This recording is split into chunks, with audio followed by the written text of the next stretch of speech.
Here's something I see happen constantly, and it's rarely talked about directly. Rejection doesn't just hurt in the moment, it quietly convinces people to stop doing the exact things that would eventually get them an interview. You got to get a couple of no's in a row, and suddenly you're applying less consistently. You're skipping the follow up message you meant to send or avoiding a new outreach attempt because part of you is bracing for another rejection before it even happens. And the search doesn't stop because you gave up. It slows down because rejection made the next action feel riskier than it actually is. Welcome back to HR by Nnamtique. I'm Cynthia, and today I want to give you an actual process for handling rejection, one that keeps you moving instead of quietly stalling out. So, know that rejection is a dashboard light, not a stop sign. Rejection can feel like judgment. It's easier to hear no and translate that into I'm not good enough. But most of the time, that's not actually what a rejection means. A rejection is usually incomplete data. It might mean your resume didn't clearly show fit for that specific role.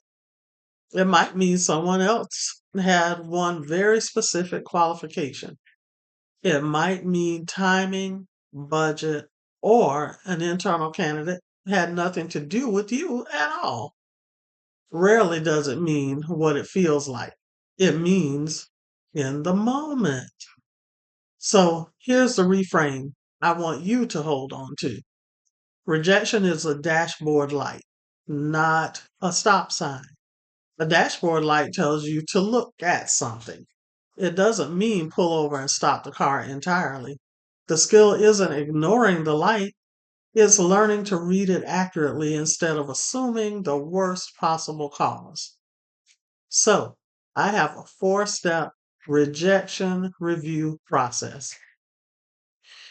So, it's a simple process to run every time a rejection lands. So it becomes useful instead of just heavy. And step one is to acknowledge it and give it a boundary. Let yourself actually feel disappointed. Suppressing it doesn't make you more resilient, it just delays the reaction. But give it a boundary, an hour, an evening, whatever feels honest, rather than letting it quietly stretch into avoiding your search for days. Then, step two is for you to extract the data. Once the sting has eased, ask what this rejection actually tells you. Was it the resume, the interview itself, a mismatch in experience level, genuinely bad timing? Not every rejection has a lesson. Sometimes it really is just timing, but it's worth asking before assuming. Then there's step three, and I need you to adjust one variable at a time in this step. If you find a real pattern, change one thing: your resume's top bullets, your interview answers, your target role level, and see what happens next. Changing 5 things at once makes it impossible to know what actually helped. Then finally, there's step four, where I need you to re engage with one small action. Don't wait to feel fully recovered before doing something again. Send one message, submit one tailored application, or make one follow up call. Momentum comes back through small action items, not through waiting for motivation to return on its own. So, we're going to finish this by looking at some real examples across 4 career fields. And let's see how it plays out in these real with some real patterns. A marketing applicant is getting profile views but no interview requests. That's data. Something about the resume or headline isn't translating interest into a conversation. The fix is probably in the top third of the resume, not the whole document. Or, secondly, a technician is getting interviews but no offers. That's probably a different signal from the marketing example. The resume is clearly working because they're getting interviews. The pattern points to the interview itself, how answers are structured, or how confidently the technician talks about their own work. Then, third, let's consider a supervisor who keeps hearing overqualified. That's not a rejection of their ability, it's a targeting mismatch. The fix usually isn't proving they're not overqualified, it's applying to roles at the right level or reframing why this specific role genuinely interests them. A grant writer, number four, keeps getting passed over for roles wanting corporate writing samples. That's a portfolio gap, not a skill gap. The fix is building one or two writing samples in the new format, not doubting the underlying writing ability. Notice what these four examples have in common. Each rejection pattern points to one specific, fixable thing. None of them mean start over or you're not good enough. They mean look here next. So, I'm going to give you something that's going to help you with this. And it's how you make this concrete instead of just a feeling. So after each rejection or once a week, looking at several together, log three things. What stage you were rejected at, any feedback you actually received, even if none, and what you'll adjust before your next attempt. After a few weeks, patterns become obvious in a way they never are in the moment. You might notice every rejection happens after the first interview, which points somewhere very different than if every rejection happens before you're ever contacted at all. So, you can download the free rejection review worksheet to track this on your own search. And think about how many rejections before something's really wrong. So, a fair question to ask would be how many rejections is normal versus a sign that something needs a bigger change? There's no universal number, but here's a useful marker. If you're getting interviews regularly but consistently not converting to offers, that's a real pattern worth addressing directly, probably in interview preparation. If you're sending out many applications and getting almost no responses at all, that points toward the resume and targeting, not your qualifications. The goal isn't to count rejections and panic at some threshold. It's to notice where in the process the pattern keeps showing up, since that tells you exactly what to work on next.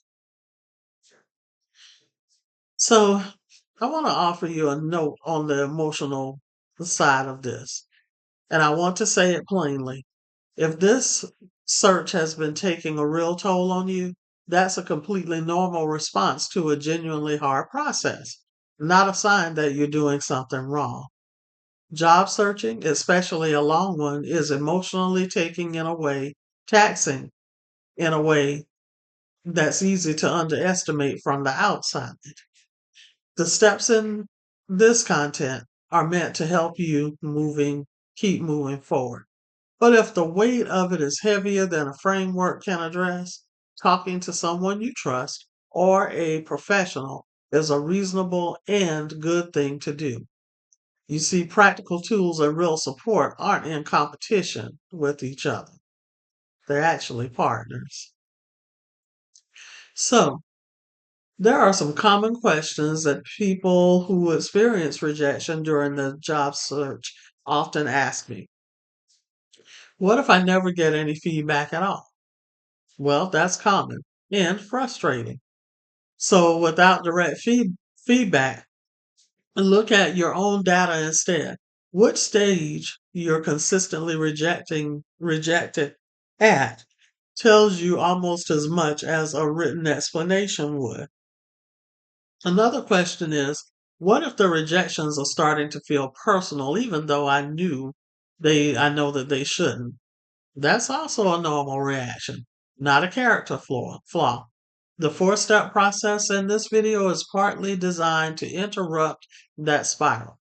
The boundary in step one exists precisely because the feeling is real and it deserves space, just not unlimited space.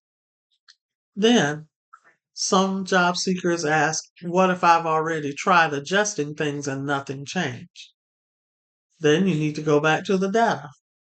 A pattern that doesn't resolve after one adjustment usually means the wrong variable got changed, not that nothing can help. Revisit which stage the rejection clusters around and try a different, more specific adjustment there. So, just remember that rejection is a part of a very real job search. The goal isn't to avoid it, it's to keep it from quietly stopping you. And if you want structured support working with this, use my CPL Mindset and Rejection Resilience GPT and grab the free rejection review worksheet to track your own patterns. The links will be in the pinned comments or in the description box. And if you want deeper coaching support, explore Career Search RX or Public to Private Careers. And before you go, tell me in the comments what's the hardest part of staying consistent after a rejection for you. And just know that a no tells you something happened. It doesn't tell you who you are. Keep the data, let go of the verdict. And do me a favor. In addition to talking with me in the comments about the most challenging part of being rejected during a job search for you, I want you to please give this video a like if you found value from it. Share it with your network, and also when you feel comfortable, please subscribe to my channel and continue to come back often. You see, I want the algorithm to know that this is great content, and I hope that you feel that way. And I want to reach as many people as I possibly can. So, until the next video, career success to you. Go get your new job.